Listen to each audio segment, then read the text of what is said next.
Disney Plus ad-supported subscription plans announced. How about that? Cheaper Disney Plus. What do you say, guys? Would you pay less for Disney Plus and then have some ads? No. You don't want to save a few bucks? No.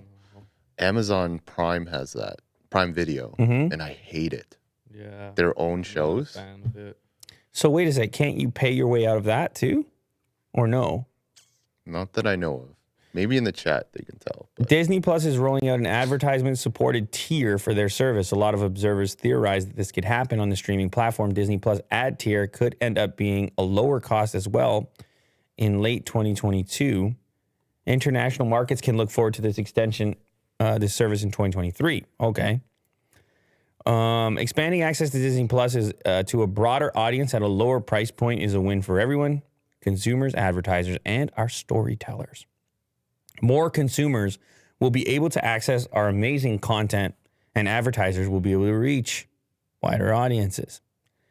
Since its launch, advertisers have been clamoring for the opportunity to be a part of Disney Plus.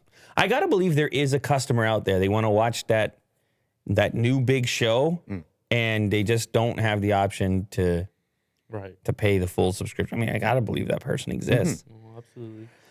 And the question is the threshold. Right? So you guys said, no, I don't want to do it.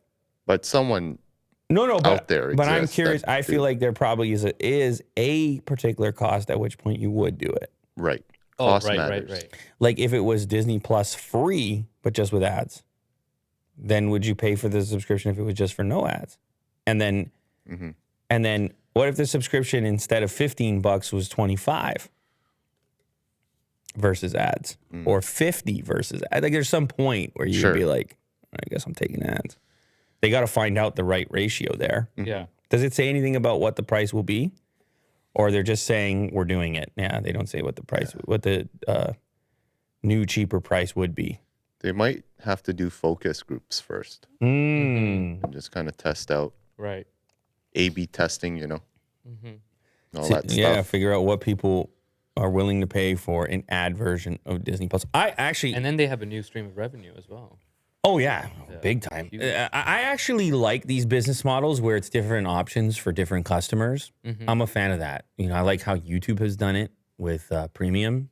Like this show right here, there's a lot of premium subscribers that watch this, that they subscribe to YouTube Premium, and that helps us significantly, right? They don't need to watch an ad in order for us to get revenue from them watching. It really shifts things a little bit in how we interact with each other. So if you buy a YouTube Premium subscription, all ads are gone on YouTube, and then you watch our show, and there's just a revenue split of your subscription fee. It's much more direct. Yeah. So, and hey, and if you can't do that, or you don't want to do that, then you just you have pre-rolls and whatever, and so I'm on the option side, even for Disney Plus, even for Netflix, even for Amazon, even for whoever. I think Netflix actually increased their price. No, Netflix is up there now. These prices are getting up there now. Yeah. Oh yeah.